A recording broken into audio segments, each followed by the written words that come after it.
नमस्कार, welcome to daily affairs. मैं हूं ज्ञानेंद्र द्विवेदी। कुछ देशों को अब भी लगता है कि दुनिया वही करेगी जो वो डायरेक्शन देंगे, लेकिन जैसे ही भारत ने अपने डिसीजन खुद लेने शुरू किए, वही देश अब हमारे स्टेप से अनकंफर्टेबल होने लगे हैं। हाल ही में यूरोपियन यूनियन की तरफ से जो नया सैंक्शंस पैकेज आया है, जिसमें इंडिया की एक बड़ी रिफाइनरी को टारगेट किया गया है, वो दरअसल इस पूरी माइंडसेट का हिस्सा है। जब इंडिया अपने स्ट्रेटेजिक इंटरेस्ट को प्रायोरिटी देता है तो वेस्टर्न देशों को अचानक मोरालिटी याद आने लगती है, लेकिन उस मोरालिटी में भी उनके खुद के फायदे का लूप होल पहले से छिपा होता है। अब जरा पूरा मामला ध्यान से समझिए। नयारा एनर्जी जो गुजरात में बेस्ड है और जिसमें रशियन कंपनी की रोसनेफ्ट की हिस्सेदारी है, उसको ईयू ने टारगेट किया। रीजन ये था कि वो रसिया से हैवी क्वांटिटी में क्रूड ऑयल खरीदती है और उसे रिफाइन करके ग्लोबल मार्केट में सेल करती है। लेकिन असली सवाल ये नहीं कि तेल कहाँ से आ रहा है।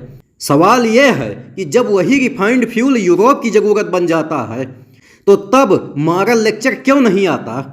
और हैरानी की बात यह है कि ईयू के कई मेंबर कंट्रीज आज भी रसिया से गैस, यूरेनियम और दूसरे एनर्जी सोर्सेज खरीद रहे हैं, और वो भी मल्टीपल इनडायरेक्ट चैनल्स के जरिए, बस अपना नाम छुपा के। लेकिन जब इंडिया ओपनली और लाफुली रसिया से डील करता है तो उस पर सवाल खड़े किए जाते हैं। अब जरा सोचिए, क्या यह सब अचानक हुआ है? Not at all. जब से इंडिया ने रसिया यूक्रेन वार के बीच अपनी ऑयल पॉलिसी को इंडिपेंडेंट डायरेक्शन देना शुरू किया, तभी से वेस्ट को यह लगने लगा कि इंडिया अब सिर्फ नॉन अलाइनेड नहीं है, अब वो नॉन कंट्रोल्ड बन गया है, और यही बात उन्हें असहज कर रही है। भारत का रसिया से ऑयल इंपोर्ट करना सिर्फ चीप प्राइस के लिए नहीं है, ये एक कैलकुलेटेड स्ट्रेटेजिक मूव है, जिससे हम न सिर्फ एनर्जी नीड्स फुलफिल कर रहे हैं, बल्कि क्रूड्स को रिफाइन करके ग्लोबल मार्केट में एक्सपोर्ट भी कर रहे हैं। और सबसे इंटरेस्टिंग पॉइंट ये है कि वही रिफाइंड फ्यूल उन्हीं वेस्टर्न देशों तक पहुंच रहा है जो आज इस पॉलिसी की आलोचना कर रहे हैं। इस कॉन्ट्राडिक्शन को पेट्रोलियम मिनिस्टर हरदीप पुरी ने बिल्कुल ब्लंट तरीके से एक्सपोज किया, जब उन्होंने कहा कि ईयू जितना तेल दोपहर में रसिया से खरीदता है, उतना इंडिया पूरे क्वार्टर में नहीं खरीदता। ये कोई बयान नहीं, ये सॉलिड डेटा है जिसने पूरा वेस्टर्न नैरेटिव को ही एक्सपोज कर दिया। और अब बात करें ईयू के नए सैंक्शंस की, तो टेक्निकली ये इंडिया पर डायरेक्टली लागू नहीं होते, लेकिन जिन कंपनियों में रसियन शेयर होल्डिंग है उन्हें इनडायरेक्ट तरीके से आइसोलेटेड करने की कोशिश हो रही है। और इसका एक्चुअल मकसद क्या है? देखिए, बात सिंपल है, इंडिया की इंडिपेंडेंट पॉलिसी को वीकन करना। लेकिन यहाँ एक चीज़ क्रिस्टल क्लियर है, इंडिया अब कोई ऐसा प्लेयर नहीं है जिसे दबाया या मोड़ा जा सके।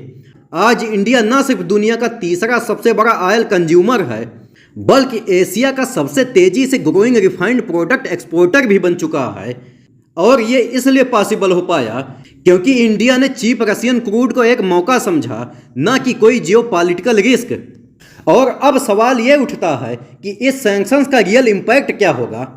अगर इसे प्रैक्टिकल टर्म में देखा जाए तो इंडिया की रिफाइनिंग कैपेसिटी या सप्लाई चेन पर इसका इमीडिएट इफेक्ट नेग्लिजिबल है। आखिर क्यों?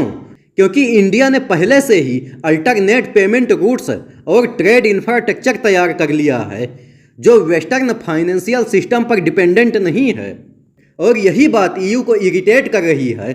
उन्हें लग रहा है कि इंडिया न सिर्फ रसिया से खरीद रहा है, बल्कि रिफाइंड प्रोडक्ट्स को वेस्टर्न मार्केट तक भी पहुंचा रहा है, और वो भी खुल्लम खुल्ला। लेकिन शायद वो भूल रहे हैं कि इंडिया जो भी कर रहा है वो इंटरनेशनल लॉ के दायरे में है। ना तो यूएन ने कोई ब्लैंकेट बैन लगाया है और ना ही डब्ल्यूटीओ ने। ये सारे सैंक्शंस यूनिलैटरल हैं और अब ये जियोपॉलिटिकल वेपन की तरह इस्तेमाल हो रहे हैं। इसलिए जब इंडिया वेस्ट पर डबल स्टैंडर्ड का आरोप लगाता है तो वो कोई इमोशनल आरोप नहीं, वो एविडेंस बेस्ड रियलिटी है। और ईयू के अपने डिप्लोमेटिक तक ये एडमिट कर चुके हैं कि इस सैंक्शन से ना तो इंडिया की सप्लाई चेन डिसरप्ट होगी, ना ग्लोबल ऑयल फ्लो। तो फिर असली इंटेंट क्या है? असल एम यह है कि इंडिया की बढ़ती हुई ग्लोबल ऑटोनॉमी को किसी न किसी फॉर्म में कंटेन किया जाए।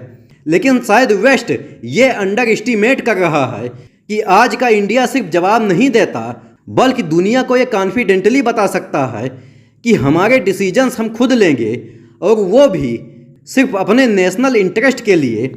इंडिया रसिया रिलेशनशिप सिर्फ ऑयल तक लिमिटेड नहीं है, ये decades long term strategic partnership है, जिसमें डिफेंस, डिप्लोमेसी और ग्लोबल साउथ की शेयर्ड विजन शामिल है।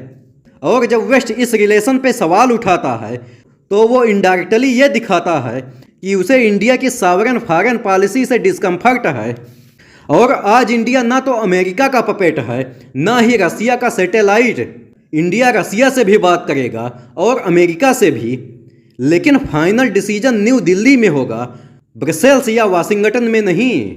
और यही इस पूरे सैंक्शंस एपिसोड से निकलने वाला सबसे बड़ा मैसेज है कि इंडिया अब ग्लोबल सिस्टम में एक पैसिव ऑब्जर्वर नहीं, बल्कि एक डिसाइसिव एक्टर बन चुका है। और वीडियो के अंत में मैं आपसे एक क्वेश्चन पूछूंगा कि साइबेरिया किस देश का हिस्सा है? ए पर है चाइना, बी रसिया, सी मंगोलिया और डी कजाकिस्तान। अगर आपको आंसर पता है तो कमेंट बॉक्स में ज़रूर दीजिए, और अगर वीडियो पसंद आया हो तो लाइक और सब्सक्राइब जरूर करिए। मिलते हैं अगले वीडियो में। जय हिंद।